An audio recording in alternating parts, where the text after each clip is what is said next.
Steve Liesman on the jobless claims data this morning, now totaling, Steve, what, 22 million over the last month? Yeah, really shocking, grotesque in the words of one economist. And really the data is unprecedented across the board. Manufacturing data we got this morning, housing data, and of course those jobless claims number.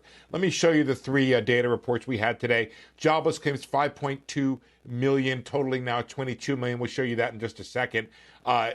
Worse than expectations. Philly Fed minus 56, the worst since the 80s. Housing starts down 22.3%. We haven't seen a number like that since 1983. Now let's look at the last 4 weeks of jobless claims. And what you see there is you had that initial blip up 282, and then it really started to skyrocket in really quite unbelievable numbers, totaling 22 plus million in the last several weeks here. Now, these claims numbers are interesting in the sense that on the one hand, they show where these, who's been hardest hit and how much, but also the ability of states to process claims.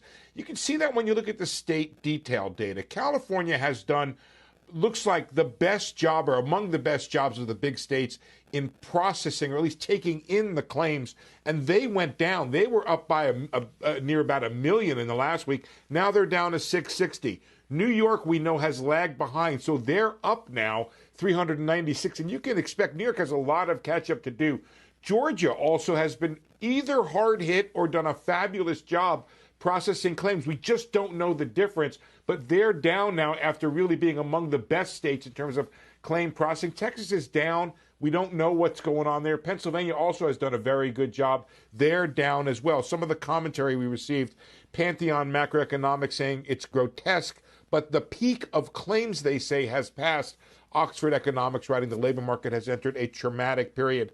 Sarah, I'm seeing estimates that these kinds of claims numbers, when you put them all together and try to figure out what the unemployment rate might be, is going to be north of 20%. And now there's a race. Can we get the economy back open, keep people healthy, as well as keep these claims numbers from becoming temporary layoffs, keep them from becoming permanent layoffs? Sarah?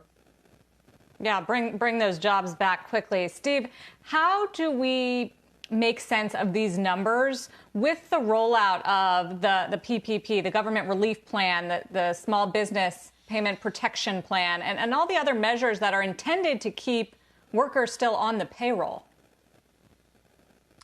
Well, I mean, I think you can say that at least initially it hasn't had its intended effect in that these numbers that claims are very high right now. It may be that some employers kept from laying off workers in anticipation of these loans. We know that the Treasury and the SBA have done a very good job in taking in applications. We believe that all the money now is spoken for. However, it's not dispersed. And you would expect that companies would not bring people back until they have the money in hand. So hopefully these PPP programs will work prospectively, keep additional layoffs from happening, keep people from going from unemployment claims, bring them back into the employed ranks.